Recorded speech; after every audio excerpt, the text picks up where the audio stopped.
Howdy folks, and welcome back at long last to Armoured Warfare with the mighty Jingles. The Global Operations patch is out. It has been out for some time. Jingles, why haven't you covered Armoured Warfare Global Operations since the patch was released? Well, a couple of reasons. First, I have been ridiculously busy. There just always seems to have been something else that I needed to do, whether that was go to France to see a Tiger 2, or get a review out for a new premium warship, or whatever. The second reason, and the better reason, is that I did try, shortly after the patch came out, to log into Armoured Warfare and have a go with Global Operations, but there was nobody playing. After sitting in a queue for 10 minutes, I just lost my patience, and so I came back after about a week, had another go, and I'm very happy to report that people are playing, and you do not have to sit in a queue for very long in order to have a go with this fantastic new game mode for Armoured Warfare. But first, let's see what else has changed. The garage has been redesigned. For now, it's purely cosmetic, although in the future they're going to be adding things like an armor viewer and a complete overhaul of the garage UI. But the thing that I found most useful was the ability to test drive any vehicle before you research, unlock and purchase it. So that's quite a useful feature. The test drive area is based on the Albino Polygon tank proving ground area in Russia. This is where they conduct the tank biathlon every year. It's a fairly small area. It's not the actual size of the Albino Polygon proving grounds, but it's set up in a very similar way. You've got the viewing stands, you've got the big monitor screens that you can actually watch your progress on, if that's what you want to do. You have various obstacles to drive over and various targets to shoot at. And of course, shooting up all the stationary tanks is what you're going to do, because that's amusing, but you can learn a few things here. For example, did you know that with the autocannon on the VDR-AFV, firing high explosive, not armor-piercing ammunition, you can penetrate the rear of the Leopard 2A6 main battle tank and do full critical damage. You have to shoot it in a specific spot though. If you auto-aim at the target, which is what people normally do when they're circling a main battle tank in an AFV, then the point of aim will be too low. You'll be firing at the lower hull there, or instead, if you manually aim, look at that, at the upper rear hull, massive critical damage numbers from this autocannon. Good to know. Wouldn't have known. Well, I might have found out the hard way, but it's better to know in a controlled environment like the testing ground here than finding it out the hard way in a PvP match. One other thing that I noticed, and it's about time as well, is that wheeled vehicles, in particular four-wheeled vehicles like the VBR here, are a lot more easy to control. There's more friction between the wheels and the terrain.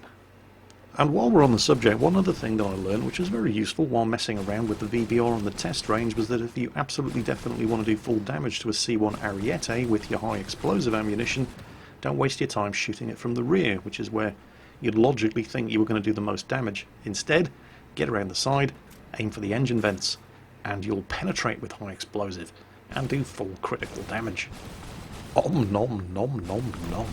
Anyway, that's the testing range, and very nice it is too. But how about that Global Operations game mode?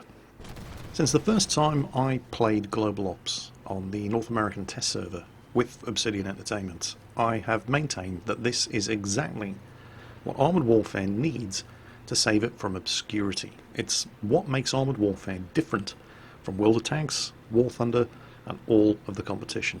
It's what Armoured Warfare does that, at the moment, nobody else is doing. Global Ops is like a regular 15 versus 15 PvP random battle in the game of your choice, except it has some differences. For a start, there are multiple different objectives on a Global Ops map, and as the game progresses, those objectives change. New objectives are thrown in. It has the effect of keeping the flow of the action going. There's very little camping at the back of the map in a Global Ops game, and that happens for two reasons. If you do camp at the back of the map, you'll lose because you won't take the objectives, the enemy team will, your ticket counter will run down, and you'll lose the game. But the other reason why there's very little camping in a Global Ops match compared to a regular PvP game is that you have unlimited respawns.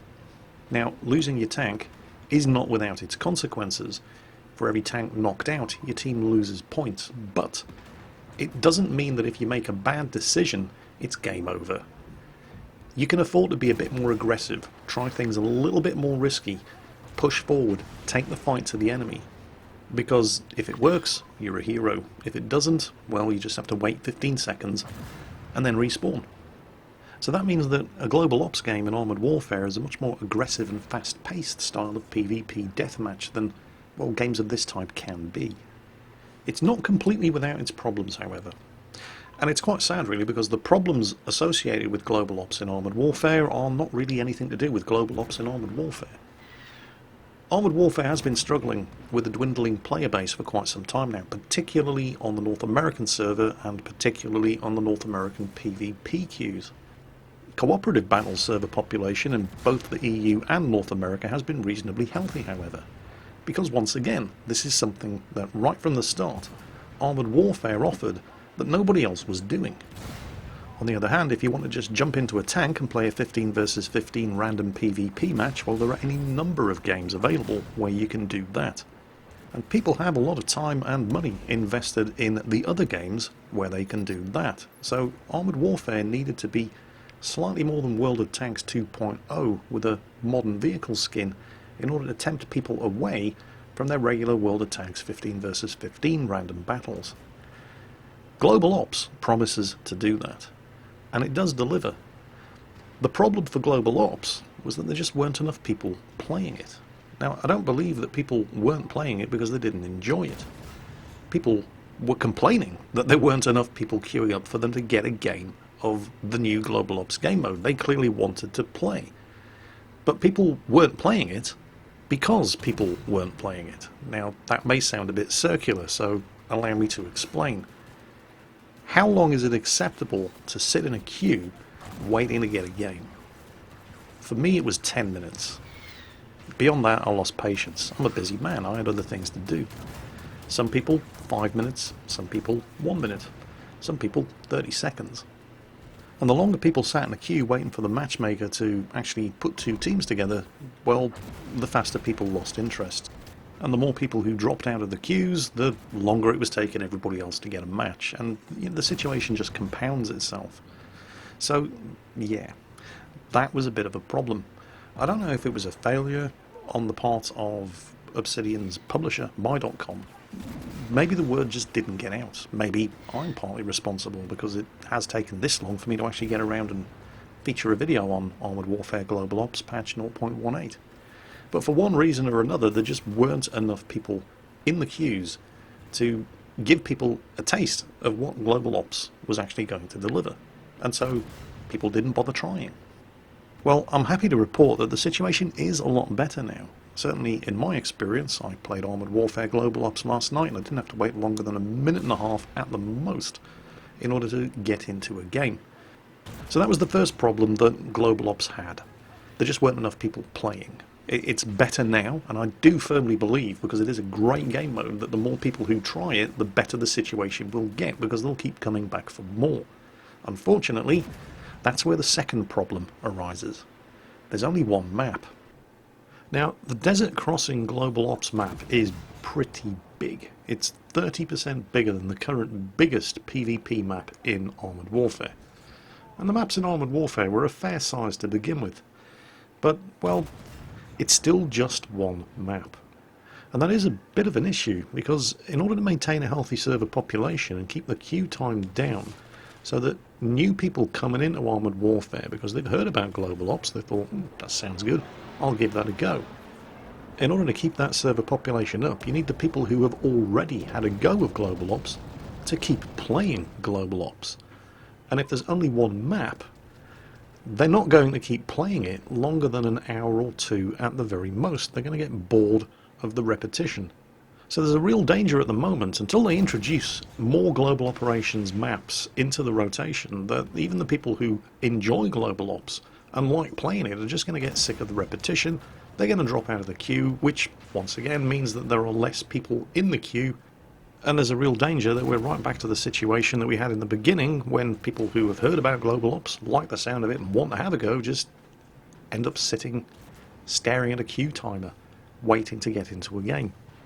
Now that's not the situation at the moment, and hopefully there are enough people trying it out to maintain a reasonable server population. That does seem to be the case at the moment.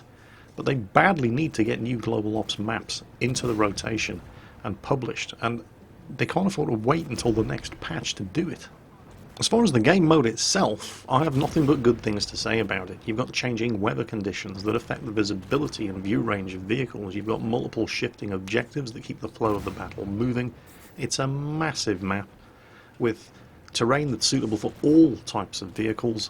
No one class really seems to dominate. Credit where credit's due, Obsidian have done a fantastic job with this Global Operations game mode and the Desert Crossing map which supports it. The problem is that it's the only map currently that supports Global Operations. Obsidian, the ball is firmly in your court.